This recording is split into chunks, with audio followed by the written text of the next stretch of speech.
I guess we'll just get started. Why are you interested in making tinctures, just out of curiosity? It's natural. Yeah. Available? Yeah. Yeah. Medicine for myself, for my family. Yeah. Absolutely. And alternative medicine. Yeah, for sure. So, like, if you think about it, I mean, before the last, 150, 200 years of pharmaceuticals being invented, which they are life-saving, but prior to all of that, like, literally none of us would exist if it weren't for plant medicine. Like, that's how our ancestors would have treated and healed things, witches and apothecarists for thousands and thousands of years. Like, this is what we did, and some of us got burned at the stake for it because this is like such revolutionary stuff. And I've been using tinctures for 12, 15 years. I've been making my own for about 9. I'm like a totally self-taught herbalist, just using books like this, which I'm going to pass around. This is like my favorite herbal book, if you've never heard of this one. This lady was on the show alone. You guys ever watched the show? Okay, so she was on the show alone, and so she did a lot of cool things with plants in her episodes that she was on there. But this is a really fantastic resource. It has pictures. I've marked some of the herbs that we have available to us today in the book, so I'm just going to pass it around, and if you guys want to look at it, take a picture of it or order it or whatever, feel free to do so. So a tincture is essentially an alcohol extract, and the alcohol both extracts the medicinal benefits of the plant, and then it also preserves them. So for people there's always somebody who's worried about I don't want to have alcohol, I don't like alcohol, I'm sober, so I don't want to take things with alcohol. There are ways to make, it's not really a tincture, it's called a glycerite, where you can warm up glycerin and you can put herbs in glycerin and extract it with heat that way. So for people that are really concerned about alcohol, that is an option. However, 1 dropper full, like 1 dropper full of this, meaning, this much, is like a quarter of a teaspoon or less. So, and those are 1 ounce bottles. So you literally could shoot a whole 1 ounce bottle and you probably still wouldn't feel anything because it's such a small amount. But that's the amazing thing about tinctures, is that it allows you to really concentrate the medicinal benefits of the plants.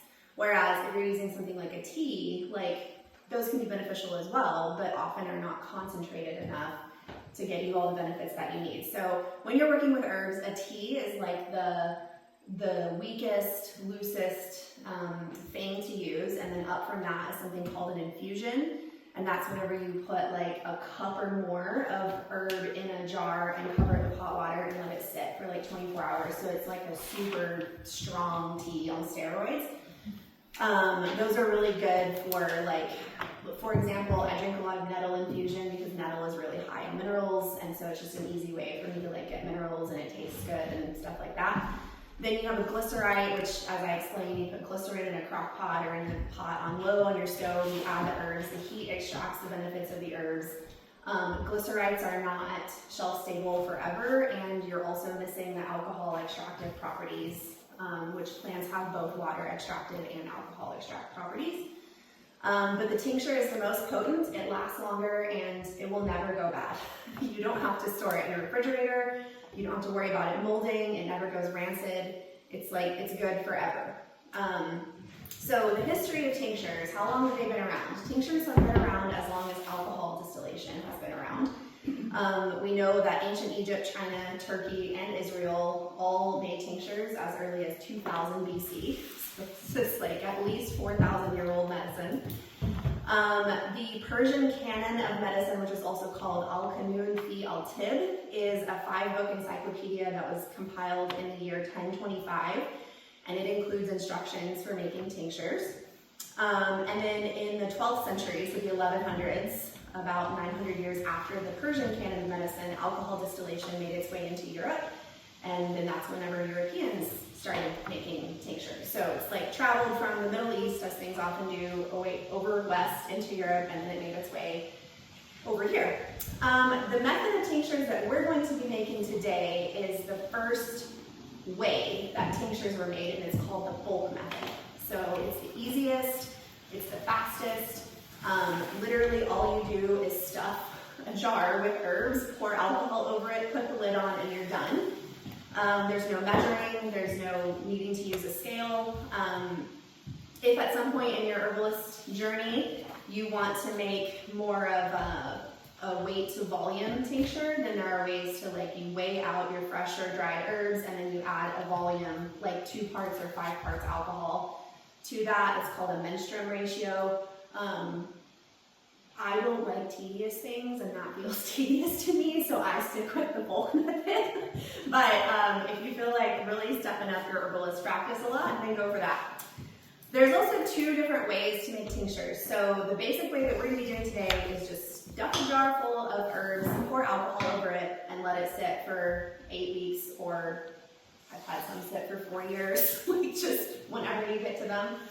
And then there are some plants that need what's called a double extract. So you have to extract both the alcohol properties and the water properties from those herbs. So you can steep it in alcohol first, then you strain the alcohol away, squeeze the herbs out, take the same herbs, put them in water, and then reduce the water down, and then you mix the water with the alcohol. That is not what we're doing today.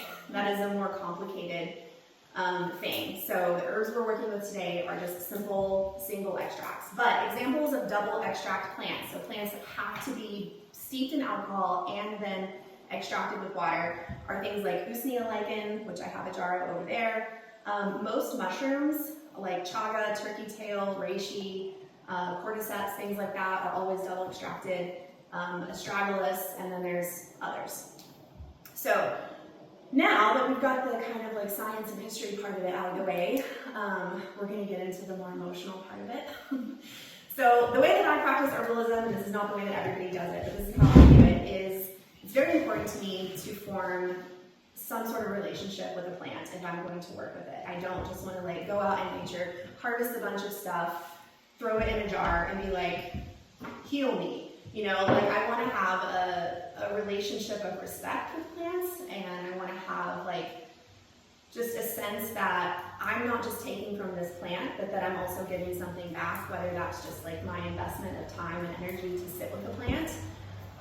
So what I'm going to encourage you to do today is to form an intuitive relationship with a plant, to really see because we're going to give you a list of herbs that you have access to today, but you may form a relationship with a plant out there that's not on this list.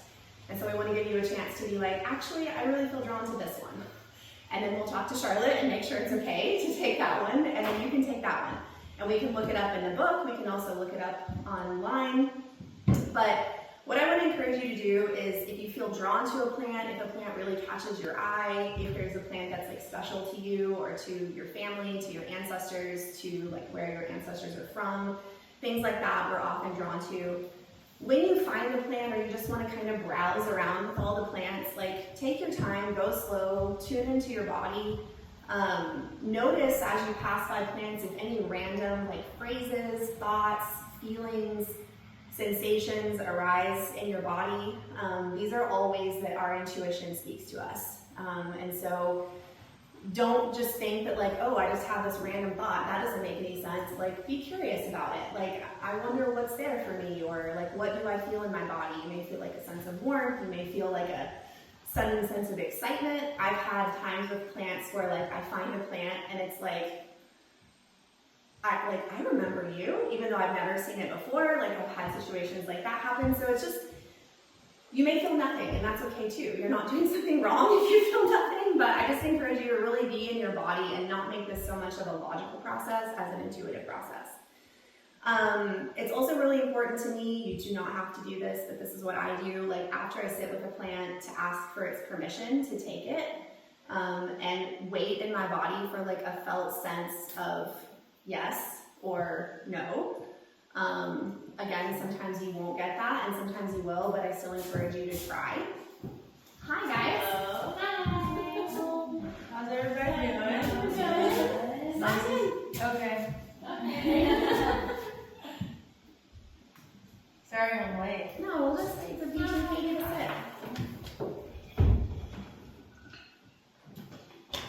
a perfect day. It is a perfect day. I love that the doors are open and we're not all like dying of bugs and mosquitoes. Finally. That's nice. Thank you guys for there. Can I ask a question? Of course. When it comes to the extraction process, does it matter or make a difference if you have dry herbs versus fresh herbs for the alcohol extraction? Okay, so you can use both fresh or dry herbs for alcohol extraction. I personally prefer fresh because I almost always just go harvest them in the field and then just immediately take them home and preserve them.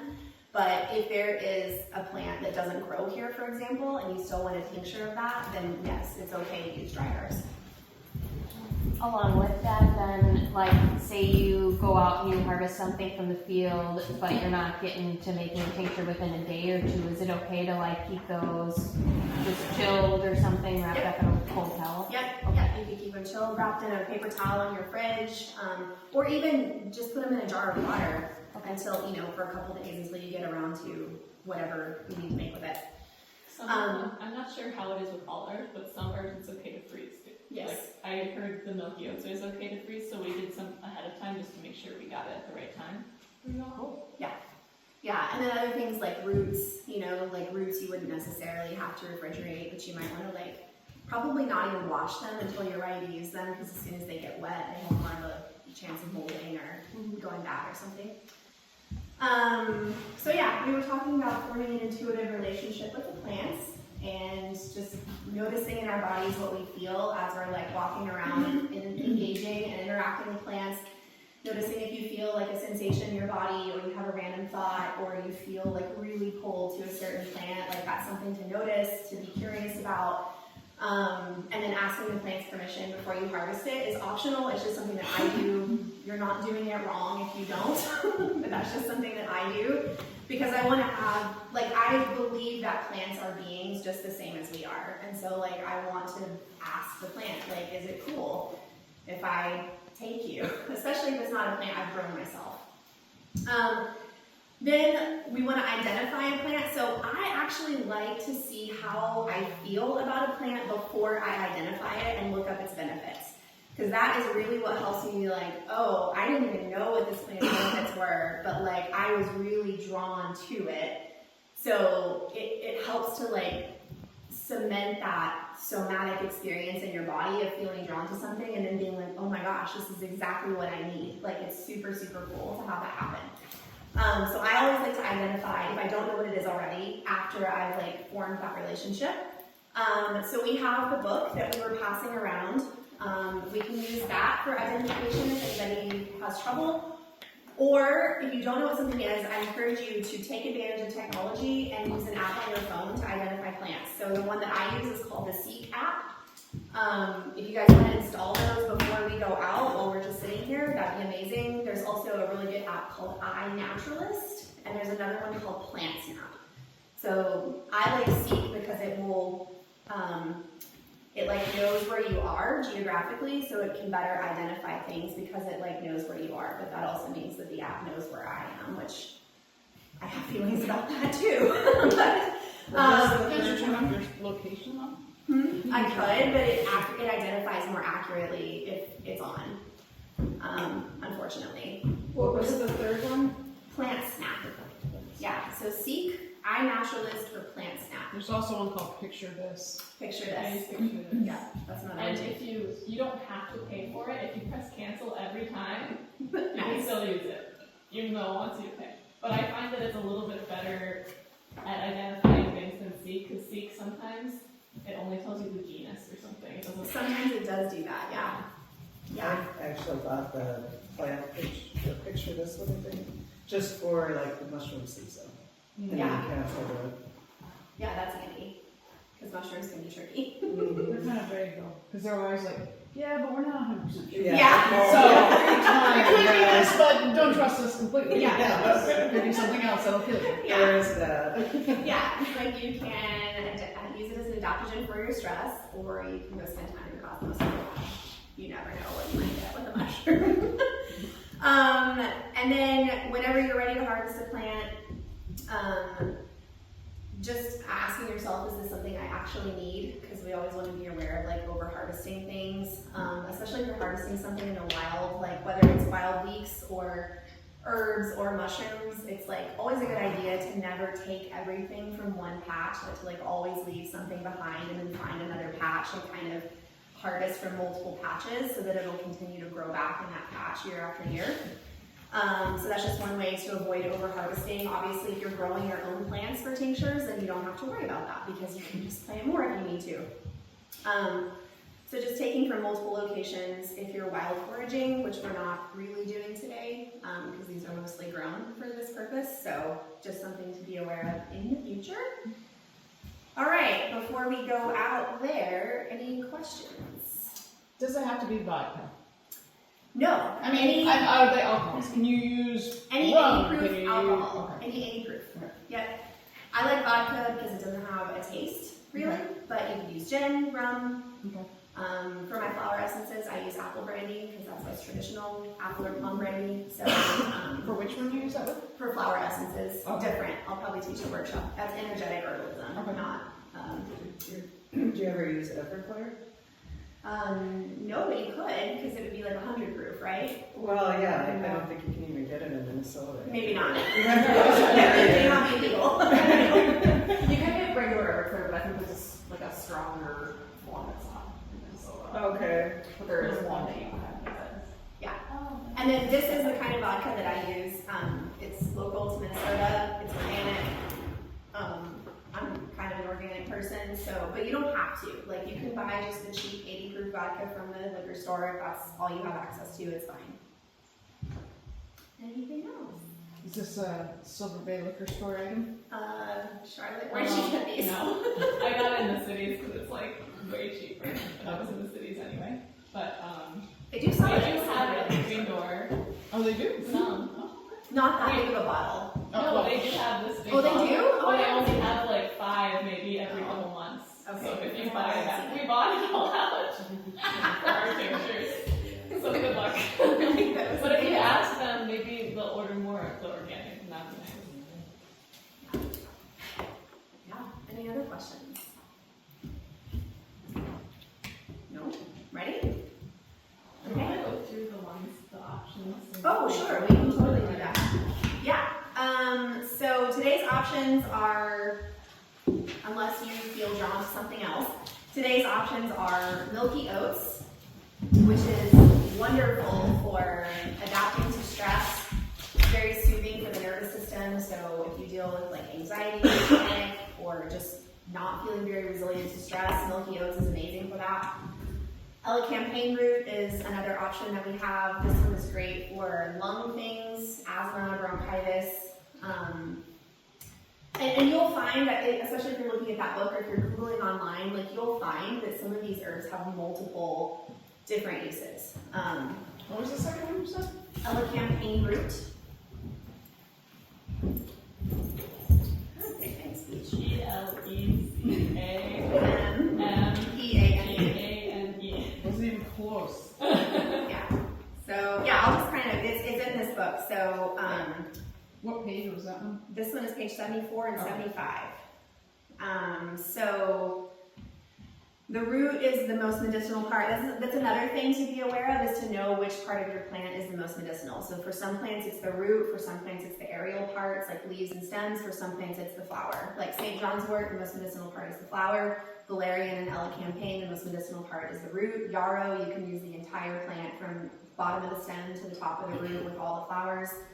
So that's another good thing to know. Just ask if you're not sure.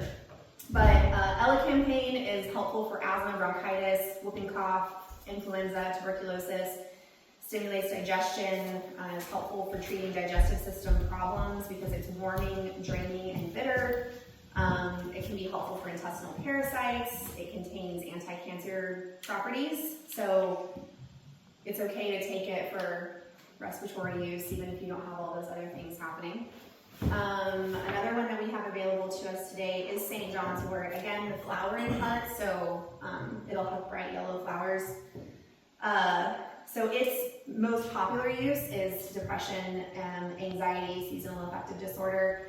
There are contraindications also for certain plants, so that's another thing to be aware of. Like mugwort is not good to use during pregnancy. St. Johns Wort is not okay to use if you're taking an SSRI or something like warfarin. So it's also helpful to know if there's contraindications, which is just something that you can find pretty easily on the internet or in a book like this. So yes, depression, anxiety, seasonal affective disorder is great for, or St. Johns Wort is great for those. It's also really helpful for menopause, PMS, menstrual cramping, quitting smoking. It can be really helpful for, if you're going through like an opiate withdrawal, it can be helpful for that. You can also put it on your skin for like burns, sunburns. It's helpful for nerve pain. It's antiviral. Can even be helpful for chest colds and congestion. So yeah, that's another one we have available today. Another one is valerian root. The most popular use for this is insomnia and panic attacks. So if you're looking for like a sleeping pill alternative and valerian tea isn't doing it for you, I recommend the root tincture. It can also be helpful for depression, menstrual cramps, blood pressure, and quitting smoking. Another one we have today is wild lettuce. This is one that you should not use if you're pregnant or breastfeeding, by the way. It's also one for insomnia. It's kind of sedating, so it can help with anxiety. It can also help with pain relief. You can use it externally by applying it to a wart to help get rid of a wart. Another one we have, which I'm sure all of you know from growing around here, is yarrow. I really, really love yarrow. It's antibacterial, antifungal.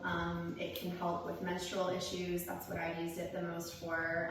For example, like a lack of menstruation, or if there's excessive bleeding and cramping, because it tones uterus muscles, so it can help with those types of things. It can also reduce anxiety without being sedating. So that's one we have today, and then we also have, and I am confused about this because some sources say mugwort and motherwort are the same thing, and then some say they're not because of the way the leaf patterns differ on the stem. But they have similar benefits, so we do have access to that today, so we're gonna go with it. What was it? Mugwort or motherwort. We definitely have motherwort, and if it's the same thing as mugwort, then it is. See, I think it is the same thing. I think it is the same thing. I think it was known as motherwort traditionally because it's great for mothers. It's very good for women's health. So I think it was called motherwort originally, and then over the years it's evolved into mugwort, but it's also, in addition to menstrual issues, it's also helpful for digestive issues. It's healing and restorative for the intestines. It can treat constipation, diarrhea, gas, bloating, and worms. It's also a gentle laxative. It's great for increasing bile secretion, so it can be helpful for your liver. Can also be helpful for respiratory issues, burns, rashes, poison oak, poison ivy, insomnia, fatigue, and for spiritual uses. If you're into lucid dreaming, mugwort is like the plant to help you with lucid dreaming. I've never been able to lucid dream, so I can't speak to that. Have I forgotten anything? I don't think I forgot anything. No. So any other questions before we Are these go? all natural here? Do these all grow naturally out here? So I know that they've planted like elecampane and mugwort. St. Johns Wort grows wild. You'll find it on the side of the highway a lot. There's a ton on the side of Huffle Finger Road. Yeah, it's St. Johns Wort is in a lot of places. Wild lettuce grows all over the place here. Valerian is, yeah. Yarrow, of course, is wild around here. You can find it all over the place. Also on the side of the road. I don't think motherwort grows wild. I think that has to be planted, and it'll come back once you get a patch All of going. them are perennials. Do you know why a lot of them tend to be towards like roadsides and stuff like that? I don't. Sun. Someone told me Yeah, about like clearing out like original ecology. There's like something about a lot of like common herbs that like come in and have like a function and I don't know, bring you back out of the soil. Yeah, I mean, weeds do the same thing in a garden, right? Like if you keep getting a weed, it's like there's something going on with your soil and that weed's like trying to help it out, even though they're really annoying. So yeah, but I mean, St. Johns Wort also grows like, if you go out on the ATV trails, you'll even find it like in fields on the ATV trails. So it's not just on the side of the road. But yeah, most other than the Milky Oats and the Elecampane and the Motherwort, are all wild here. So, and Milky Oats for sure is not wild. That for sure is planted. But there are wild oats, but they're different. Yeah. Wild oats do grow wild here. Oats do not grow wild here. Yeah, Milky Oats is just the stage before an oat is ready. So if you're planting oats, you can plant them for Milky Oats and just harvest them early. And the same thing as just if you were growing normal oats. And that's a perennial. No, No. I just use it as a cover crop Yeah. for my field. Yeah. Yes. So say you're out in the woods and you're harvesting stuff and you are getting quite a bit, but not enough to like fill whatever size jar you want. If that tincture is going to sit for a while, can you just continually keep adding like the little bits that you find into your jar? So, because, I mean, probably so, like, something like St. Johns Wort, though, it blooms over a month, 6 weeks-ish.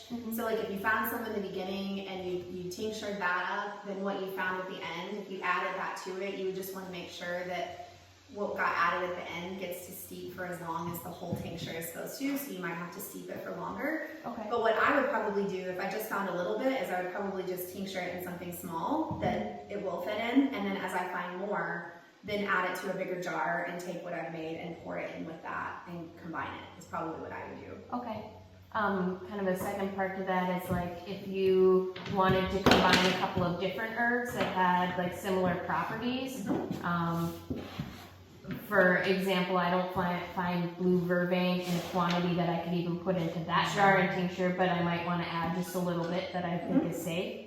So could I do that at like a different time, like make a tincture and then add little bits of a different herb? You can do whatever you want.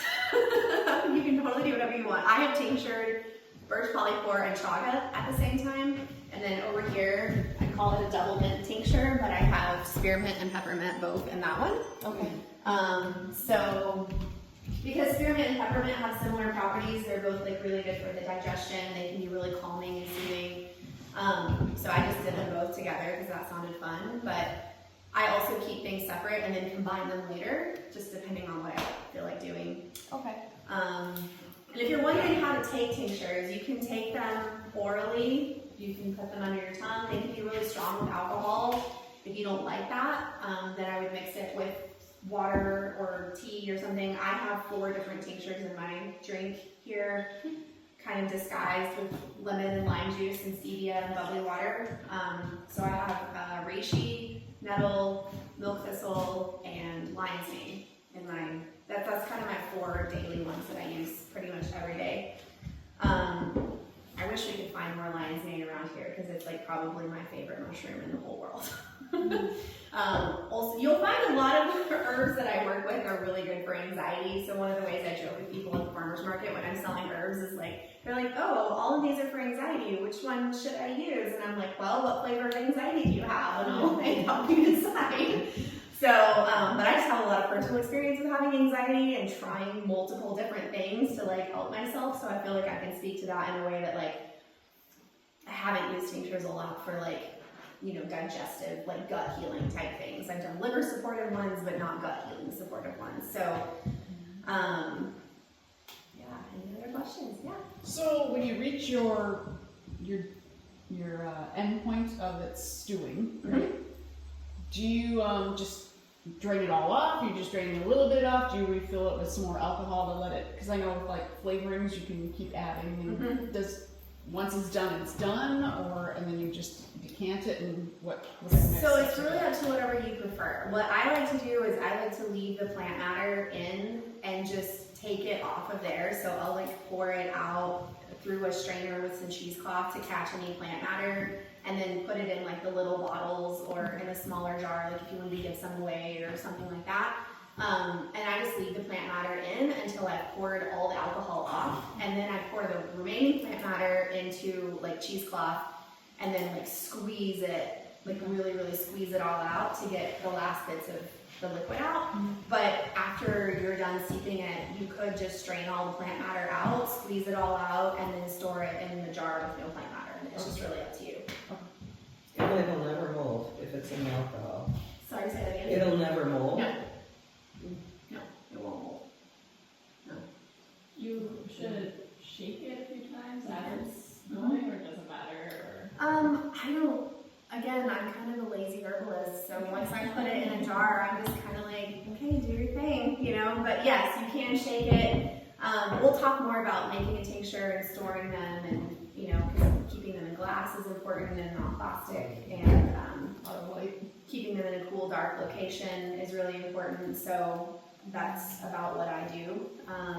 Does the light decompose the plants or something? Yeah, so herbs, spices, tinctures, oils, like if light gets to them, it can make them go rancid faster, they can lose potency. So that's why it's like always recommended to store herbs and spices and tinctures in cool, dark places so that the light doesn't reduce their potency.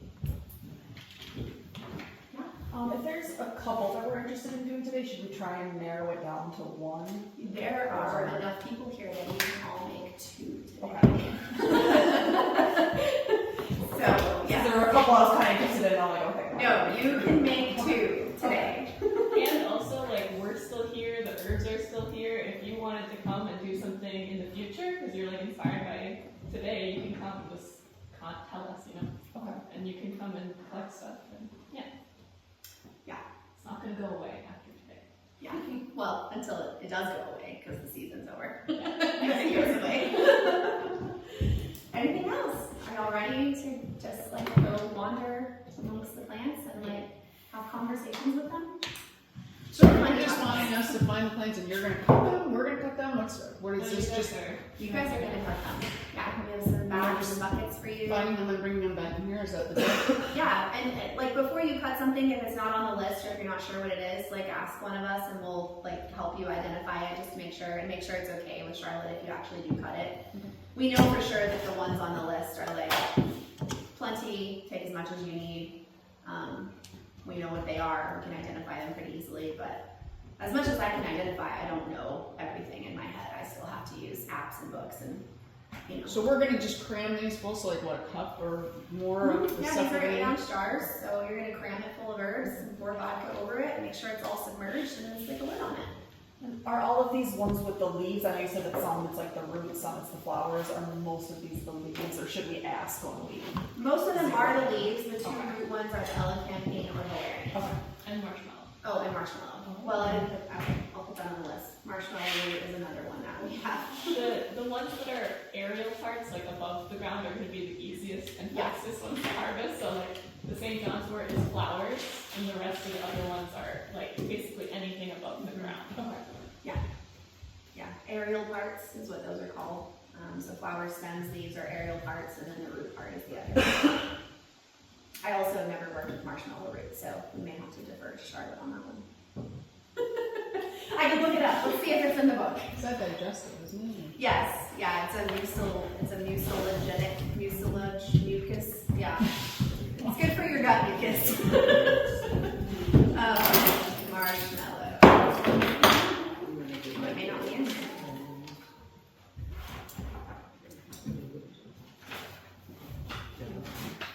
But yeah, we'll walk over together and I have bags and little boxes and I can point stuff out to you, but I think Lindsey wanted you to explore the plants before knowing what they are. Yeah. Just the experience. Yeah, I'm just really big into like intuitively, like not knowing what something is and still allowing yourself to like feel something about it, you know? Okay, so marshmallow root, acid indigestion, ulcers, leaky gut, digestive issues, also good for lung support, bronchitis, asthma, congestion. Is that a wild one or no? I don't think marshmallow is wild. Not wild. No. Urinary tract infections. Yeah. So, any other questions before we head outside? I'll bring the book. Milky Oats is not one that's out there. You said that was picked already. We do. It's out there. Yeah, it is out there, and it would be great to go over there, and if there's some that still have the milk in them, to like squeeze them out so you can see. But like the Milky Oats, we do have to use a blender for because the alcohol is not very good. It, like the milky part is the part where the magic is, so we will blend it with alcohol. Okay. And I do have a Milky Oats tincture over there if you want to look and see what it's like whenever it's not done, but like it's steeping. All of those are steeping, none of them are done. Those are all new from this summer. I do have one more question. Yeah. Do you ever, because I've always used like olive oil to infuse herbs and stuff. Do you ever use that? What's the difference between them? So that's an oil infusion, not a tincture. Okay. So tincture is with alcohol. An oil infusion is, like I have an oil infusion of arnica going right now, because I was to Washington State earlier this summer, and there was wild arnica everywhere. I picked a bunch, we dehydrated it, and then I brought it home dehydrated, and I've had it steeping in olive oil ever since. How do you decide which one to use? Well, it would be good to like look it up and see if it can be made into an oil infusion. Okay. So like we know arnica is really good for bruises and sprains and pain on the skin. So like it makes sense to put it in oil and rub it on your skin for like pain relief. You know, you can also like poplar, buds that smell really, really good in the spring whenever the poplar is just about to open. You know what I'm saying? Those little buds. Bougainvillea. Like, so that would be one. I tried making that once with just the fresh buds, and it got totally moldy. So I would dehydrate it the next time. So like with fresh plant matter and oils, I don't really recommend, because sometimes they need to sit for a couple months, and if the plants still have water in them, then oil and water don't mix, and then it'll start molding. The oils go rancid. Yeah. Yeah, I guess I've always focused on making the salves from it, like the balm Yes. and balsam. So this is for just ingesting them. Right. Yeah. Okay. Yeah. Like an arnica oil, you wouldn't drink. Okay. But what we're making is ingestible, so you would take it like medicine or like a supplement. Okay. Anything else? Okay, fun. Everybody ready to go out? Who all wanted to do Milky Oats? 1, 2, 3. Me. You, Charlotte? Did you? I don't think Heather did. Heather, you did. Okay. You want some Milky Oats? Okay. So here's how to do Milky Oats, and the reason we have to do it this way, as I was explaining in case anybody missed it, is because just putting the oat in the jar with the vodka, we really want to like get this milky substance out. It's going to squeeze it all out, because that's actually the medicinal part, is the milky part. So for that we need a blender. So I'm pretty much just going to add like enough vodka to kind of just cover the oats.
I do have labels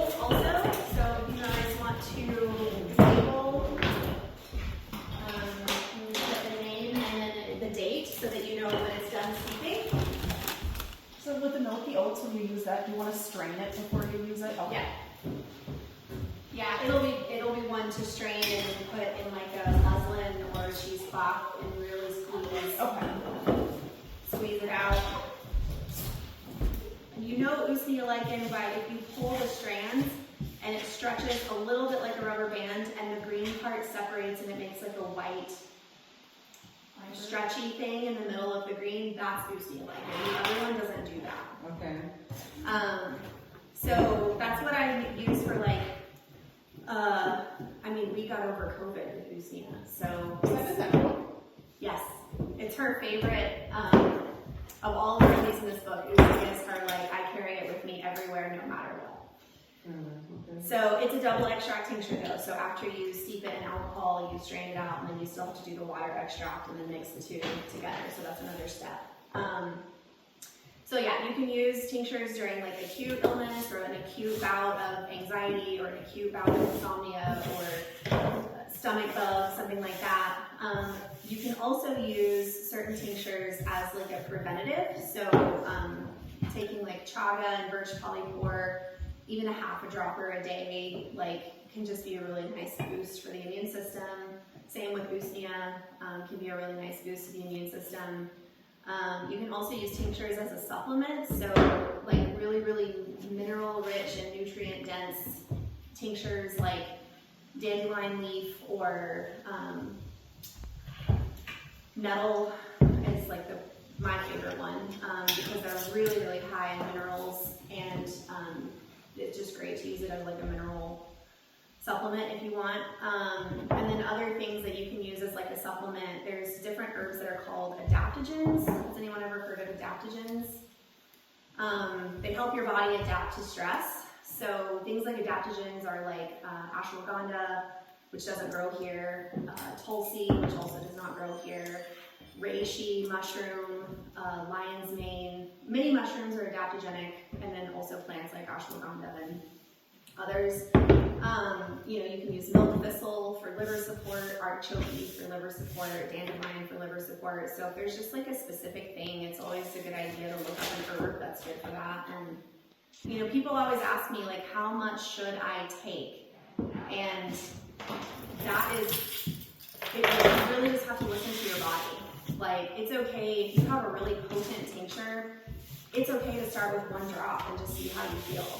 Like my Johns Wort tincture, it's steeped for 4 years and it's extremely, extremely potent. So a friend of mine got some at the farmer's market and he took it and I told him to start with 1 dropper full and he heard 1 drop, so he only took 1 drop. And then he was like, I took it for 2 days. I'm like, I feel less depressed. And I just took a drop and I was like, okay, then that's great. Like, so he's like, do you think I should take more? And I was like, well, you can try 2 drops and see how you feel. You know, so it really requires you to like not outsource your power to somebody else to tell you what you should do. It's about like listening to your own body and doing what feels good for your body.